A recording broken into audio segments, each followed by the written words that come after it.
I'm sorry to hear that. Here's a rewritten version. In the midst of our wedding ceremony, a shocking disruption shattered the serene atmosphere. My mother-in-law, with an air of audacity, seized the microphone from my father-in-law mid-speech. Her words cut through the air like a blade. I apologized for my daughter's lack of beauty. The guests shifted uncomfortably as her declaration hung in the air, a bitter contrast to the joyous occasion. I glanced at my husband, hoping for support, only to be met with a chilling smirk. My senses reeled as I struggled to comprehend the sudden turn of events. A voice, firm and resolute, broke the stunned silence. An older gentleman rose from his seat, his actions commanding attention. "Is that all?" he demanded, his gaze piercing. Without waiting for an answer, he approached me with purpose. Recognizing him, my husband's expression betrayed a mix of surprise and fear. Before I could gather my thoughts, the man took my arm and ushered me away from the chaos. "Let's leave," he said gently, leading me through the corridors, away from the unwanted spectacle of our wedding day. A whirlwind of thoughts swept through my mind, painting a vivid picture of my life. My name is Angela, a 35-year-old woman shaped by the tumultuous currents of my past. Raised in a single-parent household after my parents divorced during my elementary school years, I became intimately acquainted with resilience and responsibility from a tender age. In my 20s, life took an unexpected turn when my mother fell ill, requiring my devoted care. Days melded into nights as I juggled the demands of work and the duties of a caregiver, my world revolving around her needs. Despite the challenges, I persevered, driven by love and duty. As the years passed, still unmarried in my 30s, fate intervened in the form of Stephen. A chance encounter at my office, where I manned the reception desk, blossomed into something more profound. Stephen, a man of kindness and understanding, saw beyond the complexities of my life and extended a hand of love. His proposal, offered despite the weight of my caregiving responsibilities, stirred a maelstrom of emotions within me. Could I dare to embrace happiness while tethered to the obligations of my past? Dope gnawed at my resolve, a relentless companion in the journey of love. Yet Stephen's unwavering support shattered the walls of my uncertainty. With tender words, he laid bare his heart, offering not just a partnership, but a promise of inclusion. "Let us be a family of 3, he proposed, a beacon of light in the darkness of my doubts. Moved by his heartfelt proposal, I made the decision to marry Stephen. However, when we shared the news with our parents, the reactions couldn't have been more contrasting. While my mother overflowed with joy, Stephen's mother, whom we'll call Ruth, responded with cutting disdain. During our first visit to Steve's home as an engaged couple, Ruth's words pierced the air like arrows. "I must be frank, I don't consider a woman from a single-parent family suitable for my son," she declared, her tone laced with contempt. As we embarked on wedding preparations, Ruth's hostility persisted, veiled in sarcasm and barbed remarks. Her comments, dripping with disdain, chipped away at my resolve. Despite her relentless jabs, I held my ground, refusing to allow her insults to go unchallenged. "I can endure your insults, but I won't tolerate you speaking ill of my mother," I asserted firmly, meeting her venomous words with unwavering strength.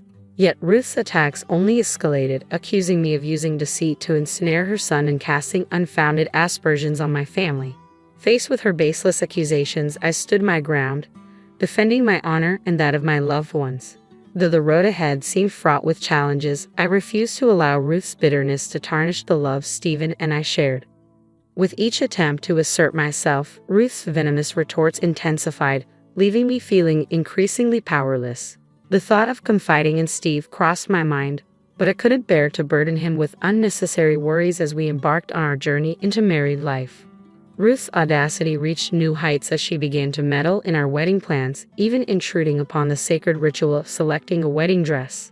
Standing alongside my husband, she boldly declared her intent to choose the gown herself. Steve, oblivious to the tension, praised his mother's sense of style and eagerly supported her involvement.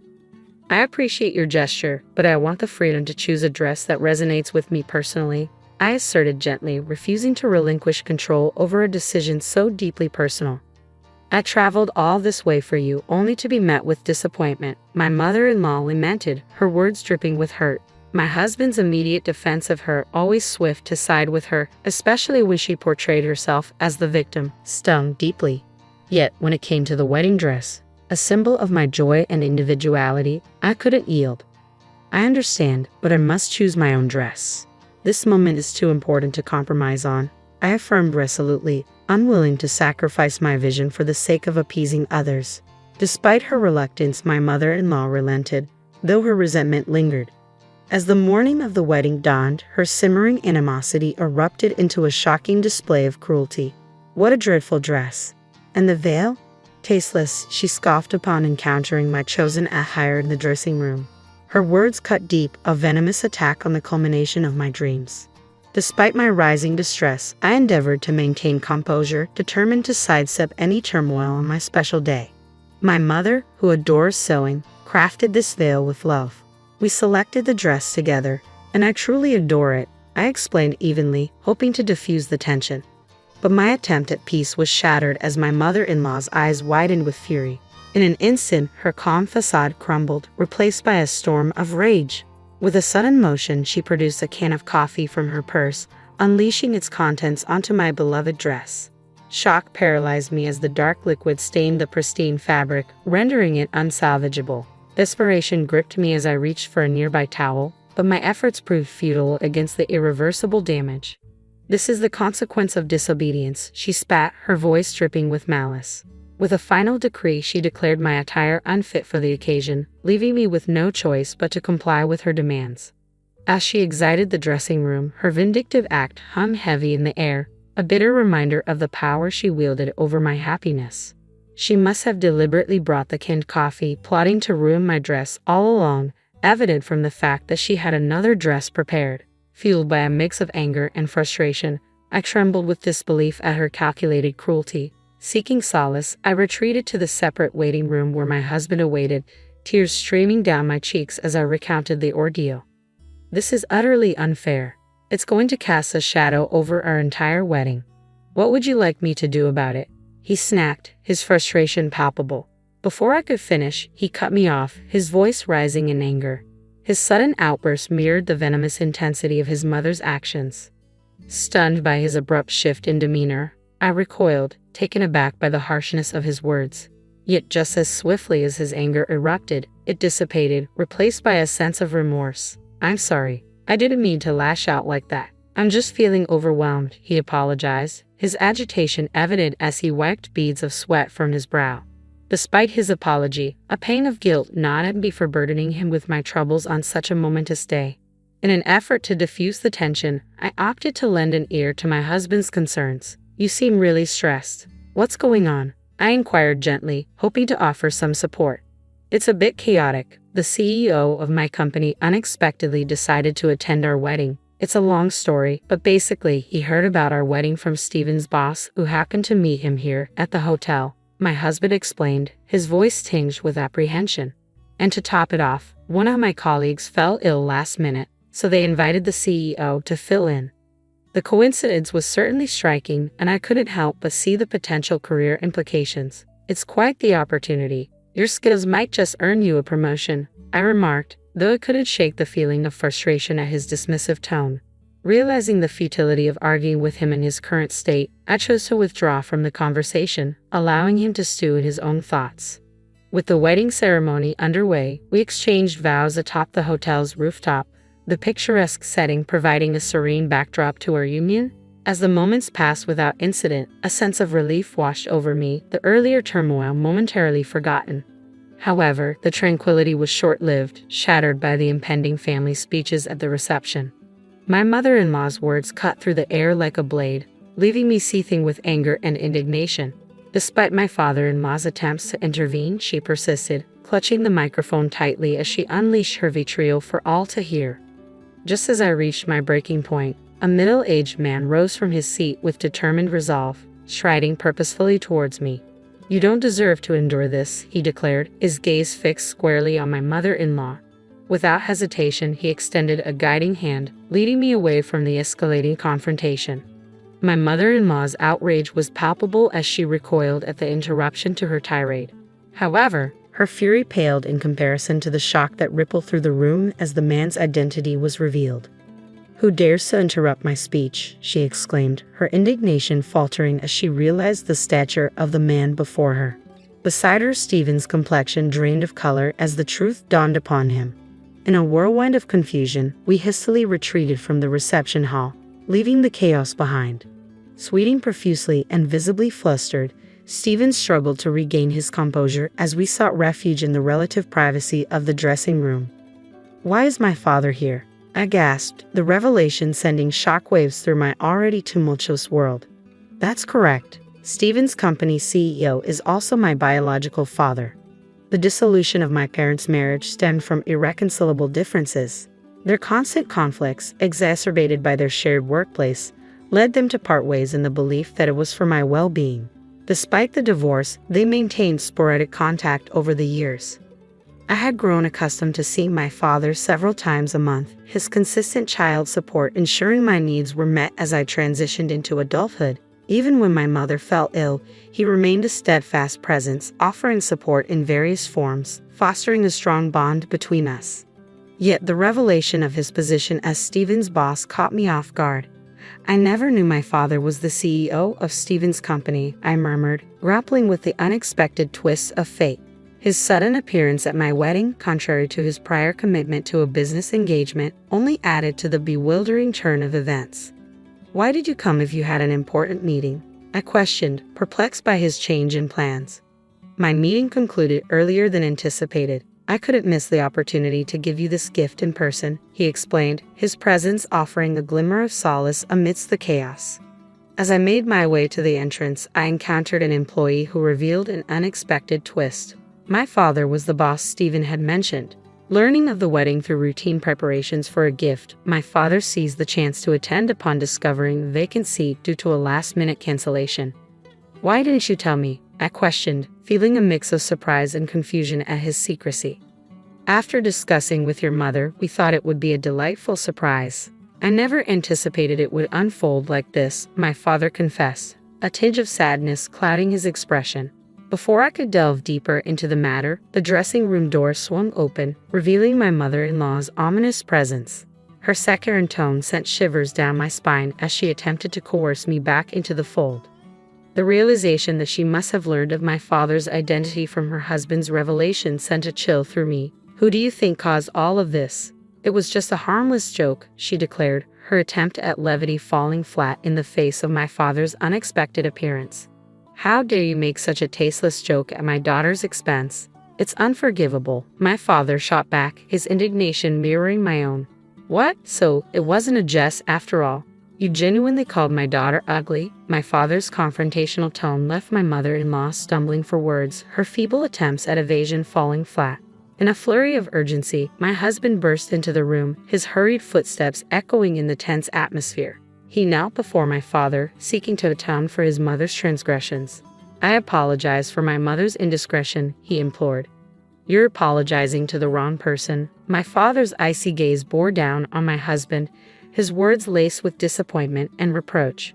"Angela, I'm sorry. My mother acted independently," my husband addressed me, his voice tinged with regret. "If that's true, then why didn't you intervene when she insulted me?" I demanded, my shock rendering me immobile.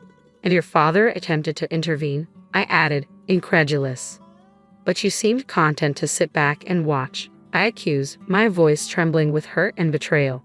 "You're mistaken. My demeanor was misconstrued. Regardless, the sole responsibility lies with my mother," my husband insisted, his defense ringing hollow in the wake of his mother's egregious behavior. My husband erupted, his accusatory finger aimed squarely at his mother. "Stephen, are you turning against your own mother?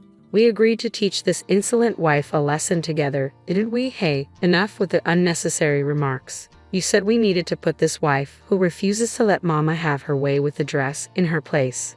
Keep quiet." My husband silenced his mother, his hand muffling her protests in a somewhat comical fashion. "Now, care shed some light on this situation?" I prodded, my voice edged with urgency. "No, this was my mother's doing alone. It's for your own benefit, frankly." "At this point, don't you think?" My husband's response faltered as my father interjected, his probing gaze compelling him to speak. "When Angela insisted on choosing her wedding dress, my mother suggested she would become disobedient if not disciplined properly," my husband finally confessed, his tone tinged with reluctance.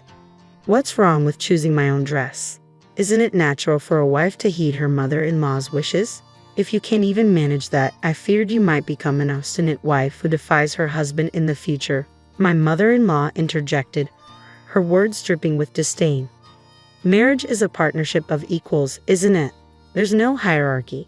If I can't control you, what's the use of marrying someone on the brink of aging? My husband's admission hung heavy in the air, shattering the illusion of love and commitment. The truth spilled forth. He hadn't chosen me out of affection for who I am, but as a convenient pawn in his game. All his declarations of caring for my mother, of wanting to forge a family together, were they all falsehoods? Of course, you had a tidy sum tucked away, didn't you? I had plans to use that to build a duplex. I envisioned you toiling away like a servant while my mother and I enjoyed our happiness. But now, it's all gone to waste. His words drip with bitterness, revealing the depths of his deception. Once my husband unleashed his true feelings, there was no reining him in. His desire for control extended to draining our savings, a selfish act that left me reeling in disbelief. His expression shifted from assertive to shocked as he realized the gravity of his words. Wait, no, I didn't mean that. It's over. I can't have a wife who won't spend money or serve me, he stuttered, attempting to backtrack. Stop. I won't tolerate such disrespect, I declared, my resolve firm. I can't marry someone who views me as nothing more than a servant. His composure shattered, my husband paced nervously, grappling with the reality of our crumbling relationship. Then, as if struck by sudden clarity, he proposed a feeble solution. But our wedding is today. We can't call it off now, he reasoned, desperate to salvage the situation. I'll handle the guests and their gifts. Since your mother's actions led to this, you'll cover the expenses, I countered, refusing to shoulder the blame for his family's interference. You can't be serious. This breakup is your fault for overreacting to a single incident with my mom, he retorted, his words dripping with defensiveness. All the hurtful things you've said to me, they're all here, he added, pointing accusingly at me. Retrieving my smartphone from my purse, I pressed play, unleashing a barrage of hurtful words in my mother-in-law's own voice. Poor, ugly, harsh woman. Each insult echoed through the room, a damning testament to her cruelty. When did I record all this? I'm not naive, I declared, my resolve unyielding. I'll be seeking compensation for the emotional distress you've caused. I was merely trying to discipline my daughter-in-law. I've done nothing wrong, my mother-in-law protested weakly. If you won't pay willingly, I'll see you in court. Let's see if you'll repeat those words before a judge. This isn't a laughing matter. Realizing the precariousness of her position, my mother-in-law paled, her defiance crumbling. I'll also be reconsidering your position at the company, I added, turning to address my father-in-law. With this final blow, my husband's facade shattered, his resolve crumbling as he sank to his knees. I'm sorry, Angela. Please forgive me, he pleaded, his voice thick with remorse. That's right, Angela. You're already married. You can't just throw it away so easily. If we work together, we can overcome this obstacle and have a great future together, my husband and mother-in-law pleaded desperately. Shrugging off their attempts at reconciliation, I fixed them with a steely glare. Enough of your deceitful words. You're both despicable, I spat before storming out of the dressing room. Keeping true to my word, I proceeded to dissolve my engagement with Stephen and filed a lawsuit against my mother-in-law for the emotional torment she caused. The financial burden of the failed wedding fell squarely on my ex-husband's shoulders, serving as a harsh reminder of the consequences of his actions. Word of the debacle spread through his workplace, resulting in his ostracization by colleagues. Under my father's directive, he was relocated to a distant branch in Nebraska, effectively demoting him. My ex-mother-in-law faced scorn from her own relatives for sullying their family's reputation with a divorce. Meanwhile, my ex-father-in-law wasted no time in ejecting her from their home. As for me, I redirected my focus to my career, having no desire to entertain the notion of marriage again. Over time, my parents found solace and our family relationships flourished once more with occasional gatherings over dinner. Today, I lead a fulfilling and content life. I decided to marry my boyfriend Ethan and went to meet his family, but they didn't like me at all. They told me to never talk to them again. Maybe it's because they're used to getting what they want because they're attractive. My mother-in-law and sister-in-law were mean and jealous of anyone who had something they didn't. Unfortunately, they targeted me. Even my father-in-law and brother-in-law joined in and rejected me too. But a few months ago, I got back at them in a big way. I'm Amy, I'm 27 now, and I'm living happily with my husband, cute kid, and my parents. It all started 3 years ago when Ethan proposed to me. Ethan and I worked together and bonded over our love for movies. We went on lots of movie dates on our days off and eventually started dating. Ethan was easygoing and got along with everyone at work, earning him many friends. He didn't like arguments and was the type to forgive easily. I had a crush on Ethan ever since I joined the company, so when he asked me out, I was thrilled. I looked forward to work every day just to see him. Whenever I messed up at work and felt down, he'd stay up all night listening to me. That's when I knew I wanted to be with him forever. Ethan had dreams of starting his own business, and I wanted to support him every step of the way. I was ecstatic when Ethan proposed to me. There was no reason to say no, so I said yes right away. We decided to get married. The weekend after Ethan proposed, we went to my family's house to introduce him to my parents and tell them about our plans. Ethan got along really well with my parents, especially my dad. They liked him a lot and were happy for us. Seeing Ethan chatting happily with my parents made me feel really lucky to have him. The next weekend, we were supposed to visit Ethan's family. I realized I didn't know much about them, but I didn't think too much about it. Ethan had been living alone, so I figured he didn't keep in touch with his family much. The night before we were supposed to visit Ethan's family, Ethan told me over the phone, "My parents might be a bit strange tomorrow, but don't stress about it." I was a little worried about what he meant by strange, but I decided to wait and see. Since we had to wake up early the next day, I didn't dwell on it too much and went to bed. The next morning, we met at the station around 10 a.m. to go to his house together. It was my first time visiting his family since Ethan lived alone. Despite trying to calm my nerves, I felt anxious all morning. As we walked, I was so nervous that I could hardly focus on what Ethan was saying. Standing before me was a magnificent mansion, resembling a castle. The garden sprawled out grandly, and I couldn't help but feel intimidated at the thought of Ethan growing up here. However, his gentle smile helped ease my nerves as he said, "Feeling nervous? It's all right. Let's go." As soon as the front door opened, my mother-in-law greeted me warmly, saying, "You've come such a long way. You must be tired. Come in quickly." She was slender, impeccably dressed, with perfectly styled hair. Her expensive attire was flawless. Inside, I was greeted by my father-in-law, brother-in-law, sister-in-law, and their children. Thankfully, everyone except my mother-in-law welcomed me with smiles, which put me at ease. I was warmly embraced, took a seat on the sofa, enjoyed dinner while chatting with everyone, and announced our engagement. Ethan's family was thrilled, especially my mother-in-law and sister-in-law, who exclaimed, "We're so delighted to welcome such a lovely girl into our family." Their warm reception touched me deeply. The pleasant conversation flowed effortlessly. Ethan's family was quite chatty, and as stories were shared, I learned that my father-in-law owned a company specializing in package tours, with my brother-in-law working there as an executive director, aiming to take over the business in the future. Meanwhile, my mother-in-law and sister-in-law were devoted homemakers who also pursued interests like dance classes and flower arranging during the day. My sister-in-law took great care of her appearance and exuded confidence. My father-in-law was exceptionally kind, always wearing a smile and effortlessly easing any nervousness I felt by engaging me in various topics. I was genuinely relieved to see he was a good-hearted person. In the midst of the pleasant atmosphere, a conversation with my father-in-law shifted the mood. "Amy, I heard you work at the same company as Ethan. Are you a temporary worker there?" "No, I actually started as a full-time employee right after finishing university, just like Ethan. The company where Ethan and I work is a well-known corporation, highly sought after by job seekers. Securing a full-time position there is quite competitive, but fortunately, I was hired fresh out of college." "Oh, really? Where did you graduate from?" "I graduated from Harvard." That's incredible. That's incredible. You must be very talented. I'm proud to have someone like you joining our family. Amy's amazing, isn't she? She's hardworking, skilled at her job, and sharp-minded. I'm thrilled to marry her." Both my father-in-law and Ethan praised me, which was a bit embarrassing. In reality, I attended a prestigious university in the US, studying tirelessly throughout high school, even sacrificing sleep. My parents, despite financial challenges, worked hard to put me through college.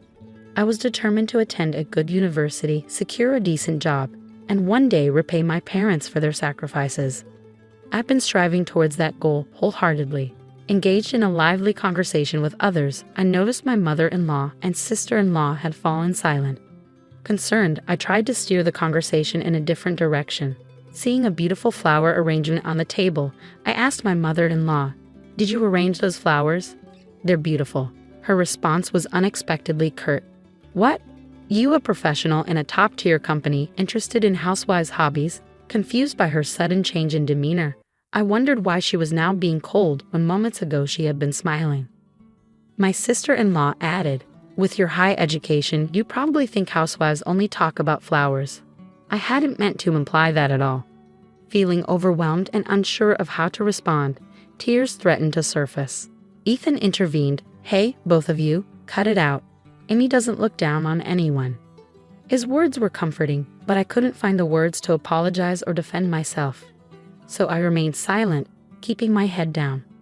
Looking around, I noticed my father-in-law, who had been drinking since noon, snoring loudly and passed out on the sofa. My brother-in-law seemed bored, yawning and scrolling through his phone, creating a tense atmosphere in the room. When Ethan suggested it was time to leave, I felt relieved to escape the uncomfortable situation. On our way back to the station, Ethan apologized, saying, "I'm sorry about today. My mom and sister have a lot of pride, especially when it comes to their high school education."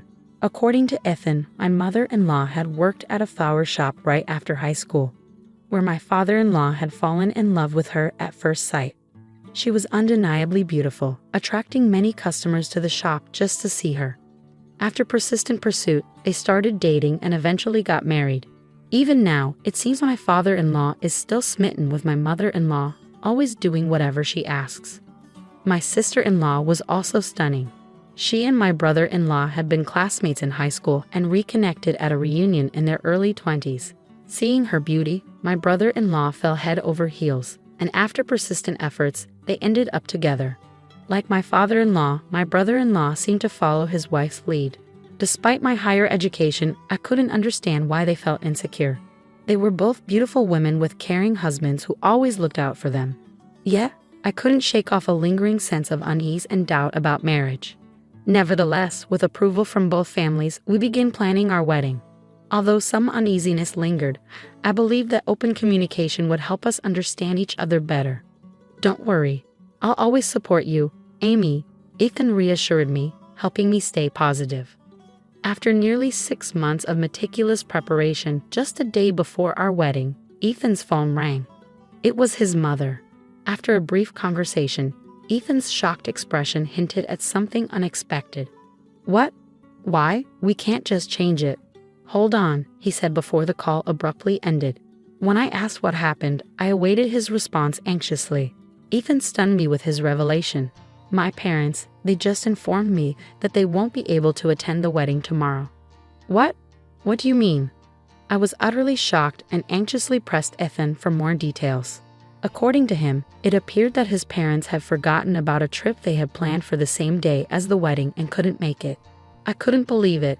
My future in-laws were backing out of the wedding at the last minute. We stood there, bewildered, struggling to comprehend why this was happening. Despite numerous attempts, we couldn't reach his parents for an explanation. Desperate for answers, we rushed to their house, only to find it dark and deserted, with no signs of anyone being home.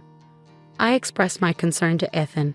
"When I visited your family the other day, I couldn't shake the feeling that I might have upset your mother and sister." Things felt tense towards the end.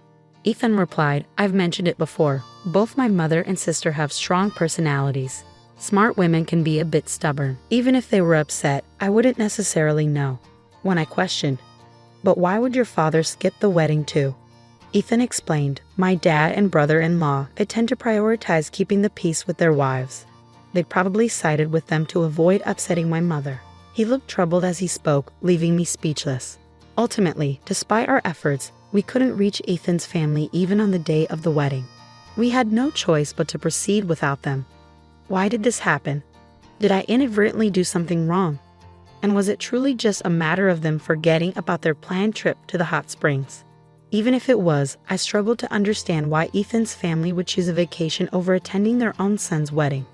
My parents, who had arrived at the wedding venue, were taken aback upon learning that Ethan's family wouldn't be attending. Ethan apologized to my parents, saying, "I'm truly sorry for the inconvenience my parents have caused." My parents reassured him, "It's not your fault, Ethan. Please don't worry. Let's just enjoy the wedding." Despite their comforting words, their expressions betrayed a hint of complexity. I felt awful for putting my parents in such a situation on our special day. Throughout the reception, we overheard whispers from both Ethan's friends and mine, all wondering, why aren't Ethan's parents here?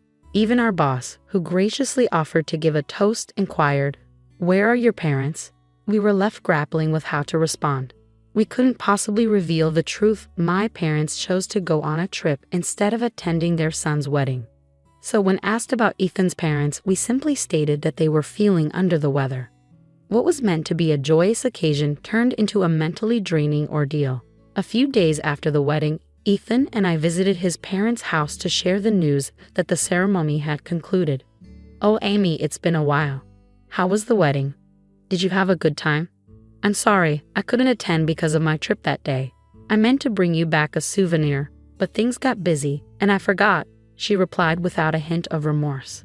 Despite feeling sadness inside, pondering why I deserved such treatment, I forced a smile to maintain peace with Ethan's family. Ethan expressed his frustration, canceling the day before the wedding and having all the relatives miss out.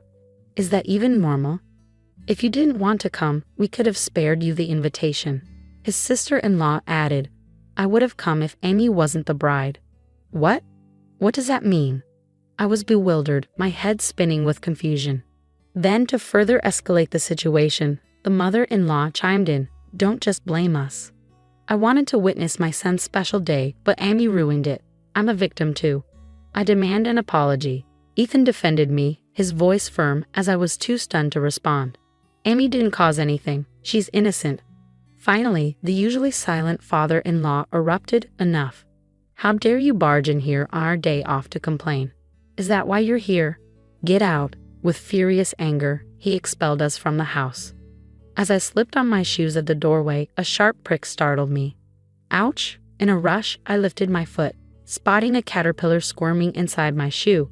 Grossed out, I hopped outside and released the critter. My mother-in-law and sister-in-law, who had been observing, asked, "Are you all right?" with a spiteful chuckle. Eager to leave, I mumbled, "Sorry for the trouble," and made a swift exit. But my mother-in-law halted me. "Amy, please avoid getting involved with us. Except for weddings and funerals." "Huh?" Before I could inquire further, she shut the door abruptly, ending the exchange. Confused about my apparent offense, all I wanted was to bond with Ethan's family. During the journey home, Ethan repeatedly apologized. "You don't have to force yourself to engage with my family anymore. I'm truly sorry." Hearing that my in-laws would have attended the wedding if I weren't the bride left me feeling guilty and perplexed, even though I didn't understand why. I couldn't help but sympathize with Ethan's predicament. The next morning, I woke up to an intense itchiness all over my body. It was unbearable, prompting me to leap out of bed and rush to the mirror, only to discover that my entire body was inflamed with fiery red swelling. Despite having to work that day, I quickly called in sick and headed to the dermatologist. It turned out that the swelling was a reaction to caterpillar stings, yes, from the one I encountered the day before. The itching was agonizing, and for nearly 2 weeks afterward, I struggled to sleep due to the severe discomfort. Reflecting on the incident, I recalled noticing my brother-in-law near my shoes at the front door when I visited Ethan's house. In the past, I might have dismissed it as a harmless mistake, but given the strained relationship with my in-laws, I couldn't shake off the feeling of distrust. About a month later, Ethan fell ill and was hospitalized. He had been experiencing persistent stomach pains for a week before seeking medical attention. Concerned, I insisted he take a day off work and accompany him to the hospital, where he was diagnosed with a probable gastric ulcer, requiring further tests and hospitalization. Despite the directive to only contact them for weddings or funerals, I hesitated but ultimately decided that Ethan's parents deserved to know, so I mustered the courage to give them a call. "Hello," my mother-in-law answered the phone. My hand trembled, and I felt queasy as it rang. That's how much my feelings toward my mother-in-law had soured. "Hello, it's Amy. I'm sorry for not reaching out sooner. I have some news about Ethan. Oh, what is it this time? Her dismissive tone grated on me. Ethan's been hospitalized. They suspect a gastric ulcer and are running tests. Ah, a gastric ulcer? Probably from overwork. Don't bother me with trivial matters. I'm busy. Trivial? Don't you care about Ethan? I don't want to hear from you. I'll make it clear. I want nothing to do with you. Don't contact me again. I'm worried about Ethan. I'll call him directly. Suddenly, my brother-in-law took the phone. You're too persistent. Can't you see it's not a good time? I don't know what's going on with Ethan, but your constant calls are annoying. With that, he hung up abruptly. The click of the receiver felt like a breaking point. Their cruel words echoed in my mind. My mother-in-law's rejection, even with her son in the hospital, and the whole family's unilateral dismissal left me seething. They don't want me to bother them. Fine. I want nothing to do with that family. I won't ever reach out to them again, no matter what. Following the incident, Ethan's test results showed no major abnormalities, confirming a mild gastric ulcer. With medication and care, his health improved significantly. I shared everything with Ethan, who with determination said, "Let's distance ourselves from my family. Amy is all that matters to me now. If they can't accept her, they're not family, regardless of blood ties." A year later, Ethan left his job to pursue his longtime dream of starting a software sales business. This dream had been brewing since before our marriage, and he used his experience to make it a reality. Ethan dedicated himself tirelessly to this endeavor. And though we're still in the early stages, witnessing even a small part of his dream come to life filled me with joy. Our happiness multiplied when, a year into his business venture, we welcomed a healthy baby boy into our lives. My parents were thrilled about their new grandchild. Despite the nearly 2-hour journey from their home to ours, they visited frequently, filling each day with happiness. Naturally, we didn't inform Ethan's parents about the birth. Even if we had, they likely wouldn't have shown interest anyway, so it didn't bother us much. Since the phone call, we hadn't heard anything from them, which was a relief. It felt comforting to be free from the stress of dealing with Ethan's peculiar family. Then, several months later, something unexpected occurred. The novel coronavirus began spreading globally, prompting our country to declare a state of emergency and urge people to stay home. News coverage was dominated by discussions about the virus, highlighting its impact on industries like restaurants and tourism. Seeing the challenges these sectors faced made my heart ache. I found myself wondering about the state of Ethan's father's package tour company, but honestly, it wasn't my concern. In fact, I might have even smirked at the thought of how his business was faring. Despite this, Ethan's own business was thriving. Although there were initial financial uncertainties, our income had surpassed what Ethan earned as an employee, and things were going smoothly. During this period, Ethan started receiving numerous calls from his parents' home. However, he seemed hesitant to engage with them, often ignoring the calls altogether. Voicemails piled up, but Ethan chose not to listen, adamant about distancing himself from his family. I frequently reassured Ethan, saying, "You don't need to worry about me. It's okay to reach out to them." Despite my disdain for his family, I felt guilty about potentially causing Ethan to sever ties with his parents. Yet Ethan remained steadfast, insisting, "Amy is the most important person in my life, not my parents. If they can't accept you, even as my parents, they hold no value to me." I felt a mixture of sorrow and admiration for Ethan's unwavering loyalty. Despite Ethan's ongoing refusal to answer calls from his parents, a letter arrived one day from their family home. Its contents were straightforward. "Our business is on the brink of bankruptcy, and we need to discuss urgent financial matters." Their audacity was astounding, considering they had cut ties with us. They demanded immediate contact, but we chose not to respond. Let them deal with their own troubles. That's what they deserve. Soon after, my phone began to ring incessantly. Since I was at work, I didn't notice the call, but a voicemail was left behind. It seemed Ethan's parents, unable to reach him, resorted to contacting me despite my earlier request not to. Reluctantly, I listened to the message only to hear, "Is this Amy's number? If Ethan keeps ignoring me, I'll pay him a visit. Make sure he knows." That was the extent of the message.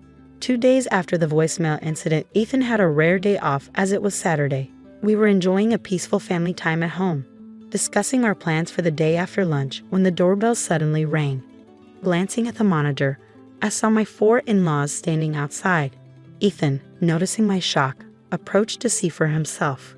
With a heavy sigh, he suggested we ignore them, confident they would leave if we didn't open the door. But I felt differently, thinking it would be pitiful to leave them standing outside after they had made the effort to visit. Ethan hesitated for a moment before agreeing to unlock the door. But pitiful? I couldn't bring myself to feel that way about such unpleasant in-laws. I intentionally kept the voicemail from Ethan, knowing it would draw them to our doorstep eventually. My surprise at seeing them on the monitor was just an act. I anticipated their arrival. There was a motive behind letting Ethan's parents into our home. A retaliation was brewing, and it was time for a showdown. As soon as the door swung open, the four of them barged in without any sense of courtesy. Annoyed, they grumbled about the delay in opening the door. Their lack of manners was astonishing. Upon entering, Ethan's mother noticed our son playing happily with his toys and questioned his identity. I calmly replied that he was our son. She remembered my request not to contact us but dismissed it, claiming it wouldn't make a difference since we didn't seem interested anyway. Her contemptuous gaze and muttered remark about my cheekiness only fueled my resolve. I found myself relishing the moment and decided to address Ethan's father directly. "So, what's the purpose of this unexpected visit? It would have been courteous to inform us beforehand if you intended to drop by," I remarked casually. Ethan's father, visibly irritated, retorted, "Didn't you read the letter? You mean the one that arrived 2 days ago?" I countered. His response was laced with frustration. "If you had read it, you would have contacted us." It clearly stated the urgency of the matter. Swiftly, I replied. "Oh, you wanted me to reach out? But you made it clear you wanted no association with us." I saw no reason to comply. Suppressing my amusement at the stern expressions of the four, I noticed Ethan, my husband, staying silent, wisely allowing me to navigate the conversation. It was incredible to think he was raised by parents lacking such basic sensibilities. Suddenly, my father-in-law's demeanor shifted, and he began pleading, "I apologize for the past. With COVID wreaking havoc on our business, cancellations are rampant and new bookings are non-existent. If this persists, we face ruin. Can you spare some financial assistance?" I remained composed as I responded, "I sympathize with your situation, but I must decline. It's not easy to extend help to someone who's severed ties." However, genuine remorse might sway my decision. Enraged, my father-in-law erupted, attempting intimidation with a furious glare. Unfazed, I stood my ground, resolved to handle things my way. I made no demands. The choice was theirs. "You're welcome to leave if you'd like," I offered calmly. My father-in-law's frustration began to boil over, and he started pleading, "Please, I'm sorry. Help us out." Ignoring his pleas, I maintained my composure. Eventually, he instructed the others to apologize as well, and soon all four of them were begging. With a smile, I politely declined, saying, "No, thank you." Enraged by my refusal, my father-in-law slammed his hand on the table, shouting, You act all high and mighty when I'm humbling myself." He grabbed my collar, catching me off guard. Before I could react, Ethan intervened, firmly stating, "Dad, don't lay a hand on Amy." Ignoring Ethan's warning, my father-in-law demanded, "Are you taking your wife's side over your parents?" Ethan's response was unwavering. "Amy is the most important person to me right now. I can't condone mistreatment towards her, even from my parents. If you can't sincerely apologize to Amy, then leave." Infuriated, my father-in-law struck Ethan in the face. Amidst the chaos, I attempted to reason with him, but his anger only intensified. He began kicking Ethan while he was down, prompting me to intervene. As I tried to restrain my father-in-law, he pushed me aside, causing me to collide with the table's edge. Pain shot through my head as I realized I was bleeding. In a panic, I shouted for help, hoping someone passing by would hear. The other three, frozen in shock, watched as my father-in-law continued to rampage, demanding money. Desperate, I opened the balcony window and cried out for assistance, fearing for our safety. 5 minutes later, the police arrived on the scene. My father-in-law's demeanor quickly shifted, attempting to downplay the situation by claiming it was all a misunderstanding. He even went as far as to accuse me of being drunk and shouting nonsensical things. I wasted no time in explaining to the officer the truth of what had occurred, urging them to take action against my father-in-law for assaulting both my husband and me and causing property damage by ransacking our home. In a sudden outburst, my father-in-law denied any wrongdoing and lashed out, punching a hole in the wall. His actions led to his immediate arrest, with the other 3 also taken in for questioning. My father-in-law was subsequently held in jail for some time. While my husband suffered only minor injuries, I required 10 stitches for the wound on the back of my head, leaving me with a sense of guilt for inadvertently putting him in harm's way. It later became apparent that my in-laws had been manipulated by jealousy, with my mother-in-law and sister-in-law instructing my father-in-law and brother-in-law to treat me coldly. Unable to resist their influence, they followed orders, leading to the series of events that unfolded. The incident with the caterpillar in my shoe was likely orchestrated by my brother-in-law, encouraged by my sister-in-law's envy. Jealousy has the power to drastically alter lives, and its consequences can be unforeseeable. The aftermath of their actions served as a stark reminder of the destructive nature of envy and the lengths some will go to in its grip. As expected, my in-laws faced financial ruin. Their business went under, and they lost their home, now residing in a modest apartment. With my father-in-law and mother-in-law nearing 70, finding employment is challenging. My brother-in-law, who coasted through life relying on his father's position, now struggles to secure steady work and is relegated to a part-time job at a convenience store. Meanwhile, my sister-in-law, lacking career prospects and plagued by a selfish nature, finds it difficult to hold down any job, leaving her mostly confined to their home. Following the incident, my father retired, prompting a decision for my parents and us to live together. Surprisingly, it was Ethan who suggested this arrangement, concerned about my parents' well-being in their senior years.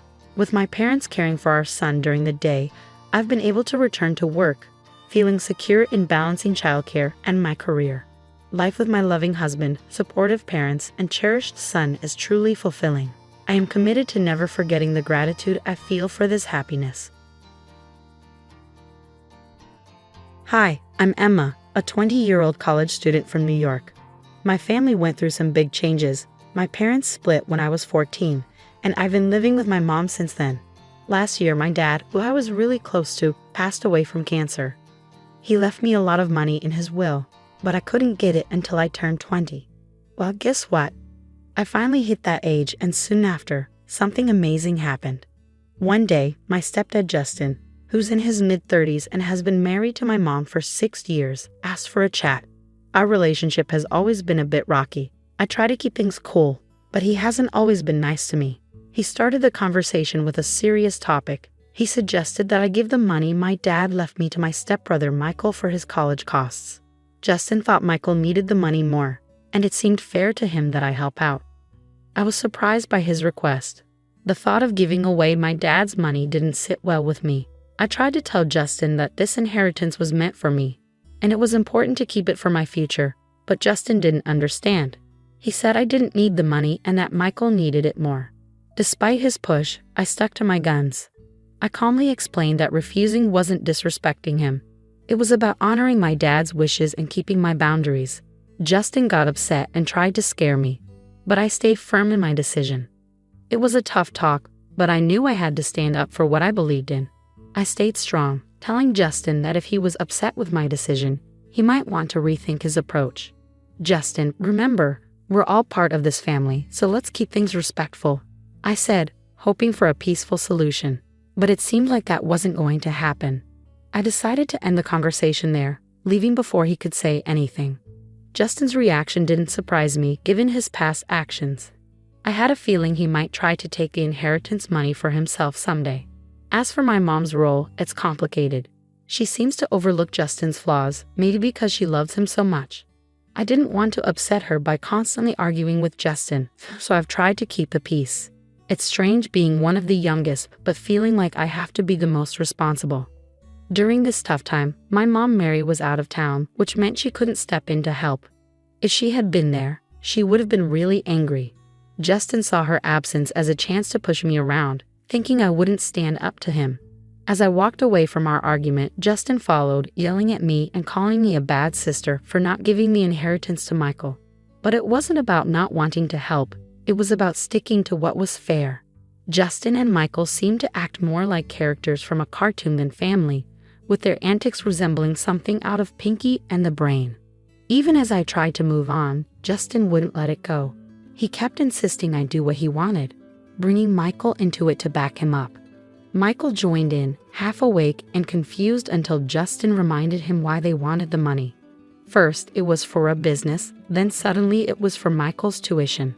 Their story didn't add up, and it was clear they were just trying to manipulate me into giving up what was rightfully mine. I just woke up, so I'm a bit fuzzy, Michael muttered, trying to make sense of things. Yeah, I need the money for this university I'm considering. His attempt to justify using the inheritance for his education wasn't very convincing.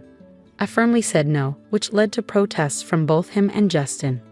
Why not, Emma? He's clear about what he needs, Justin insisted, saying they deserve the money. We'll see about that, I replied, feeling the tension rise.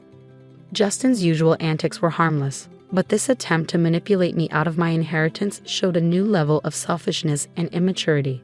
I decided not to involve my mom just yet, wanting to handle it myself, especially after learning more about their shady intentions. Emma, quit acting like a child. It's time to be mature and do what's right, Justin scolded, insisting that handing over my inheritance was the adult thing to do. His reasoning didn't make sense to me. And what, Justin? The right thing is to give up my inheritance just because you say so.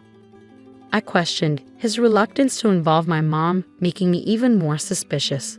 Why shouldn't I tell her? She deserves to know what's going on in her own home. Justin's urgency to keep my mom out of it, along with his unusually stern tone, only strengthened my determination. Something wasn't adding up, especially with Michael's supposed business venture. It was clear they underestimated my awareness of their tactics, and Justin's insistence on keeping things from my mom raised a big red flag. I got in touch with my mom as soon as I could. Hey Mom, how's everything going? I asked, trying to sense her mood. I'm okay, dear. And you? She replied. I hesitated, knowing what I was about to say might stir things up. Not so good, Mom, I admitted. Something's off with Justin and Michael, especially Justin. He's been acting really weird. Instead of taking my concerns seriously, my mom warned me not to let my imagination run wild. Oh, Emma, don't let yourself get worked up, she said, but it was too late for me to just brush it off. Everything seemed to point to more than just a misunderstanding or me being paranoid. Knowing my mom might struggle to believe what I was about to say about Justin, I persisted, determined to make her see what was really going on. Mom, I understand your feelings for him, but Justin went too far. He didn't just ask for the inheritance money.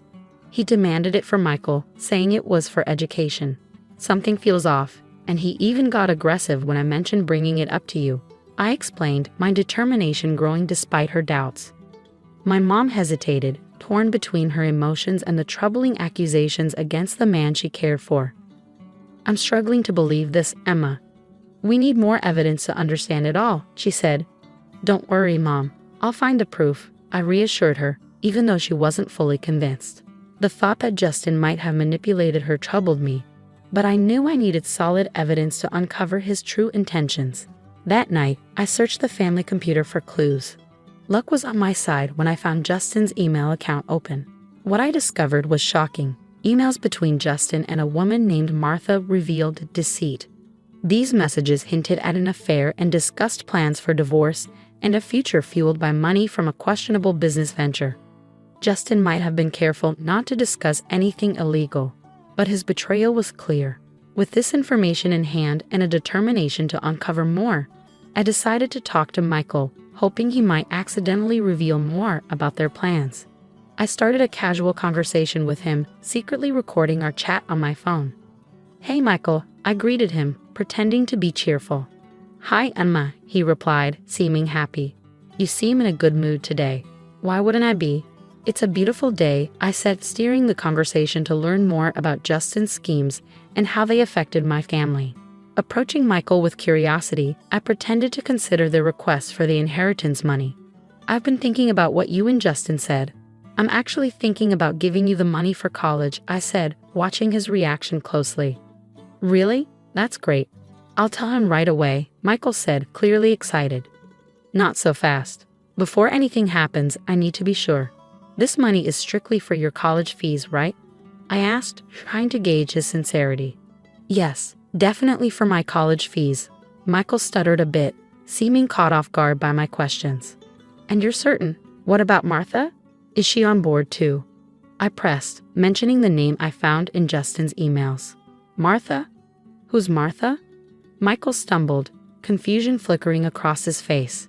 "She's, a college advisor," he quickly improvised, but it was too late. Unbeknownst to us, Justin had entered the room silently, and his presence was imposing. "I don't appreciate you interrogating my son like this," he interrupted, his tone stern. "I was simply asking about the purpose of my inheritance.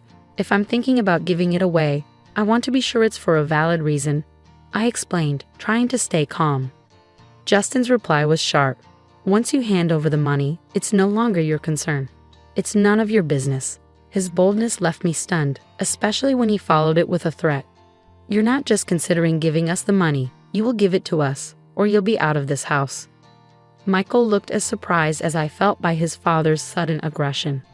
"Dad, this isn't what we talked about," he started, only for Justin to interrupt, asserting his authority with a forceful tone, threatening my place in the house if I didn't comply with his demands. Opting for silence, I withdrew to my room, quietly recording the entire confrontation. Justin remained oblivious to the fact that his true character was being documented. Once safely in my room, I began gathering all the evidence against him. It felt like I was a detective in one of those crime dramas, piecing together clues. I had audio recordings and email screenshots, all revealing Justin's deceit and his affair with Martha. As the weight of my discoveries settled on me, I knew it was time to involve my mom. "Mom," I began, my voice tinged with urgency. "Hey, honey, how are you?" she replied, unaware of the storm brewing. "Mom, are you sitting down? I need to tell you something important, and it's not easy," I said, preparing her for the revelations. Breaking the news to her was difficult. I started by sharing the unsettling things I had uncovered. At first, she found it hard to believe, but when I played the recording of my conversation with Justin, her denial began to fade, replaced by shock and sadness. "Why would he do such things? How could he be so cruel?" she asked, her voice trembling with emotion. "It's hard to understand, but we're dealing with someone who doesn't have our best interests at heart," I replied gently, trying to offer support despite the painful truth. "As much as it hurts, he's not the person we thought he was." Hearing the truth directly from the recording was a turning point for her. "This is unacceptable. I can't believe I wasn't here to protect you from them," she declared, determination replacing her initial shock. "Stay where you are. I'm coming back right away. And yes, I've locked my door," I assured her. My mom's protective instincts kicked in, and she was ready to confront Justin and ensure he faced the consequences. "He's going to regret ever messing with our family," she vowed, her voice filled with resolve. When she arrived, it was a moment of mixed emotions. We embraced tightly, shedding tears over the betrayal and the challenges ahead. But there was also a sense of relief and solidarity. Together, we spent hours plotting our next steps, prepared to face the situation as a united front. In the following days, Justin was puzzled by my mom's sudden return and her icy demeanor toward him. He tried to mask it with false cheerfulness, hoping to charm his way out of suspicion. But my mom saw right through his facade and was gearing up to take decisive action.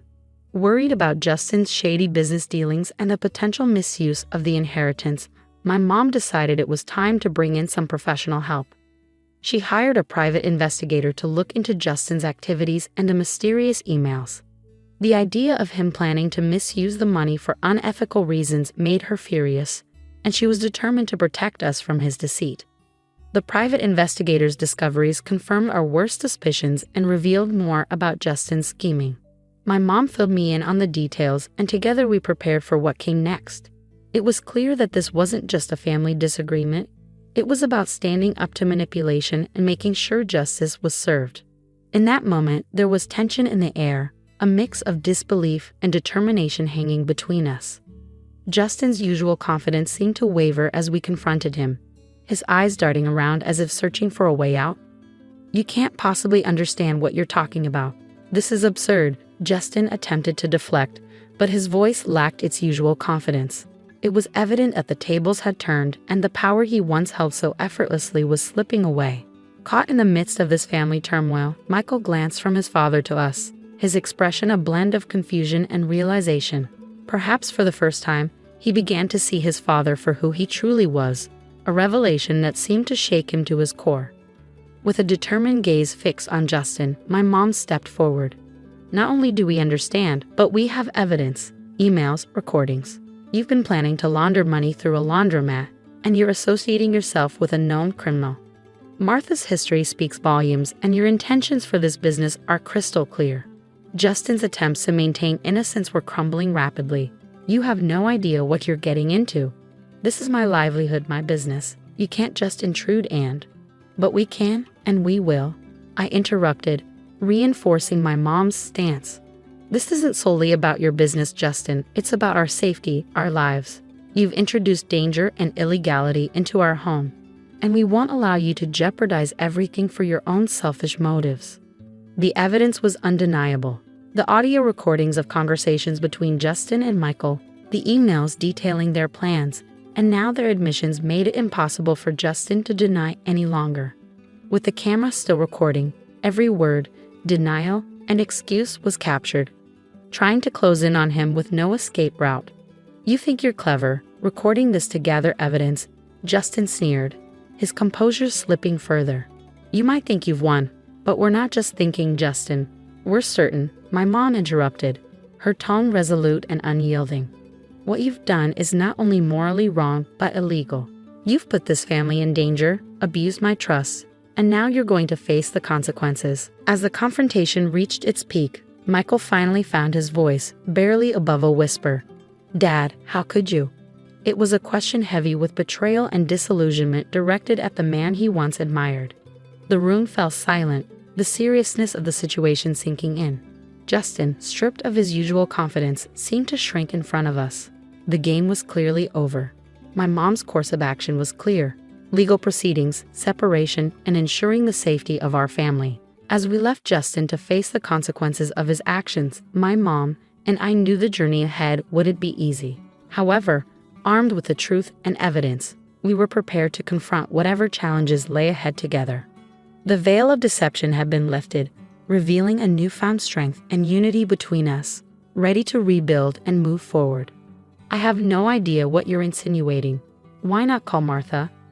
Maybe she can clarify things. Justin attempted to deflect, his panic thinly veiled by his tone. You two seem convinced you got it all figured out. Martha is just a friend, he insisted, though his confidence was visibly diminishing. The incriminating photo we discovered suggests otherwise. I countered, my voice steady despite the turmoil within. And honestly, who conducts affairs via email these days? It's incredibly reckless. Justin, now visibly flustered, retorted, You invaded my privacy. That's outrageous. No, Justin, what's truly outrageous is you, my mom interrupted, her voice filled with righteous indignation. How dare you repeatedly threaten my daughter over money that rightfully belongs to her? How dare you use intimidation to try to kick her out of her own home? Your actions are unforgivable. How dare you drag your son into your reckless schemes, putting him in harm's way, and your audacity to plan illegal activities with that money is beyond belief. Now, when it's time to face the consequences, you suddenly go silent, she continued, her words slicing through the tension like a knife. Cornered and desperate, Justin lashed out, Get that camera out of my face. As he lunged towards me in blind fury, I swiftly dodged his attack, his aggressive move only underscoring the seriousness of the situation. Now you're thinking of attacking my daughter? Do you have any idea how much trouble you're in? My mom exclaimed, her voice a mixture of disbelief and anger. Defiant to the end, Justin sneered, You think you know what's going on? You know nothing. Well, let's see if the police agree with you. They should be here any minute now, I declared, watching closely for his reaction. Police? You wouldn't dare, he blustered, but his bravado crumbled as the sound of approaching sirens grew louder. Justin's usual smugness vanished, replaced by pure terror. It was the first time I'd witnessed him without his facade, revealing the coward beneath. Save your excuses for the judge, you despicable man. My mom shot back with a disgust that brooked no argument. And Michael, don't think you're exempt from accountability. You both will face the repercussions of your actions. With the police arriving, it was evident that this signaled the beginning of the end for Justin's schemes. My mom's resolute declaration hung in the air. marking a significant moment of justice for us. This should serve as a lesson about disrespecting my daughter and me. You're old enough to know right from wrong, and it's time to face the music, my mom asserted, her tone unwavering yet fair. Yes, Mom, I understand. I acknowledge, recognizing that I had overstepped and needed to confront the consequences of my actions. Come on, Grace, don't you think this is a bit extreme? Justin attempted to argue, hoping for some leniency. Quite the opposite. This is just the tip of the iceberg, my mom countered firmly. Emma, how's our live stream going? My mom asked, adding a modern twist to ensuring transparency and justice. We've got over 5,000 viewers tuning in. This is making waves, I informed her, astonished at the digital audience we had attracted. Just to be crystal clear, my mom turned to Justin, her voice steady. I want a divorce. That's right, folks, she declared, ensuring the live stream captured every word. The aftermath of the live stream was seismic. Over 5,000 witnesses watched as the drama unfolded in real time, and the story quickly spread to local newspapers and tabloids. Being at the epicenter of this whirlwind felt surreal, witnessing the swift downfall of Justin, my soon-to-be ex-stepfather, and his accomplice, Michael. The sense of satisfaction from seeing justice prevail was tangible. Justin's life crumbled as he lost his job, friends, and even some family members who chose to distance themselves. With serious charges looming, Justin faced the prospect of up to 22 years behind bars if found guilty. Meanwhile, Martha, his partner in crime, was also apprehended by the police after trying to lay low during the scandal. She too faced uncertain prospects ahead. Despite the chaos, my mom and I found solace in each other. Our bond strengthened as we weathered the storm together, emerging resilient on the other side. Weekends became moments of relaxation on the patio, sipping drinks and reflecting on the absurdity and malevolence of Justin's actions. It was a time of healing and reaffirmation for both of us. Good riddance, we toasted, sharing a sentiment of relief and closure. Indeed, good riddance.